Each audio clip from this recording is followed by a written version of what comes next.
Hello, you're watching TVP World Talks. I'm Jonasz Rewiński. With artificial intelligence dominating the headlines for the last few years, another tech revolution is about to sneak up on the world in the form of advanced robotics. A staple of sci-fi stories for decades, it now comes remarkably close to fulfilling at least some of its promise. But is the world ready for the arrival of highly capable, intelligent machines? How can society allay fears of the impending tech revolution and prepare to reap its rewards? Joining us here today is Grzegorz Kuliś, CEO and owner of DeltaRobots and Weegree Group. Hello and welcome to TVP World. Good morning. So let's begin by stating one important thing. AI and robotics are no longer just separate aspects of the technological revolutions. They are on the way to becoming one and the same. Can you explain how AI and robots are becoming more and more entwined in the pursuit of the next stage of this tech race? Well, everybody's counting that humanoid robots is going to be, after the artificial intelligence revolution, the next wave.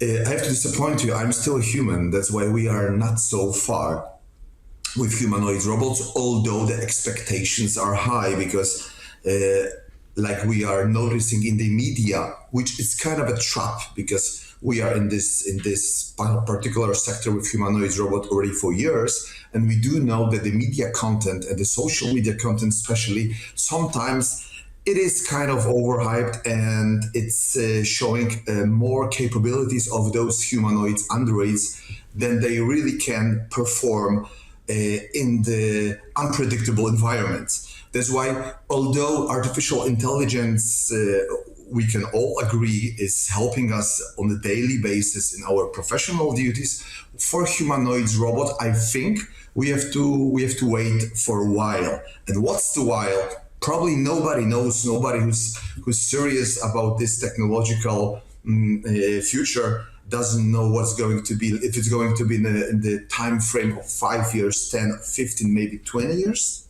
Although, what I'm noticing personally right now, that every quarter, every half a year, there is a significant progress in the humanoid robot development, and it might happen that is going to be a certain moment like 2022 with ChatGPT, when everybody realized that the Transformers technology is going to give us something very useful in the aspect of a human language generator. Right now we are waiting for this exactly second wave with humanoid robots, but there are still a lot of question marks. So now, there are two things essentially. One is the barriers concerning the mechanical side of things, so the capability of machines to fulfill certain tasks, like for example, the complexity and dexterity of the human hand. But there is also the question of how these robots are controlled. Now, can you explain why the type of artificial intelligence that we are using today, so the large language models, are really not suited towards guiding any sort of mechanical device through a real environment, and why we need a different type of AI called physical AI to achieve these objectives? Well, embodied intelligence, that's what we are talking right now about. And although the artificial intelligence, what we know from Transformers and from large language models, those neural networks, the transformed neural networks, they are helping us with humanoid robot. There's only one not little, but important. However, there's only one part of the full embodied stack solution which we have to implement in order to allow the humanoid robot find itself in the unpredictable environment with random objects, with a lot of situations which might cause a danger for the machine itself, but especially for a human being. If we want that the humanoid robot will help us with the daily duties, and they're going to work among a human, there is still a lot to do, because to make a long story short about how the embodied stack look like, we have a convolutional neural network which is helping us to analyze and to collect the data from the environment. That's why we are talking about the computer vision. We are talking about the acoustic data. We are talking about any other sensor which is recognizes what the humanoid robot is right now. Then there is a transformer, a neural network, which is helping to analyze the context of the situation based on those previous collected data. And afterward, there is a policy network which is going to make a final decision, especially important with all the safety regulations and all the safety circumstances when the robot needs to perform a complex task. That's why although artificial intelligence is helping us a lot, for now, we still need to do a lot in the mechanical aspect. The mechanical aspects are less, or they're more advanced and more ready when you are looking at for example, the newest versions of Unitree G2 and the CES in Las Vegas a week ago. Boston Dynamics from United States, they show together with Hyundai their Atlas version 2nd, the degree of freedom with the arms and how the robots are moving when we are talking about the movement of the robot, it's very human-like. That's why with mechanical aspects we are right there. Right now what we are missing is the right intelligence implemented in the robot, that it can work together with human or is work for human on not necessary in the first stage at home.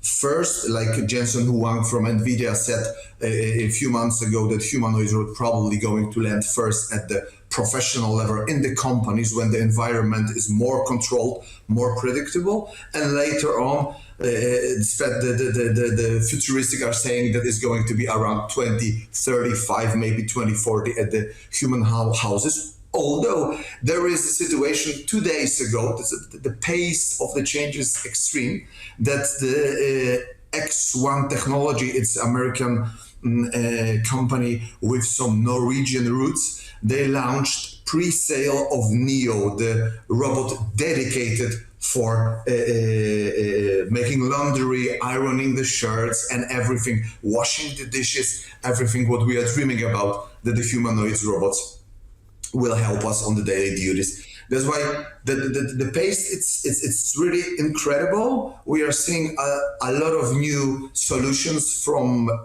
let's be honest, American and Chinese companies, because Europe in this race doesn't exist almost. There are some situations like this Norwegian-American joint venture where ChatGPT startup is one of the investors, but most of the concentration, it's a polarized world with America and China. America has less producers, but I'm recognizing them as more advanced.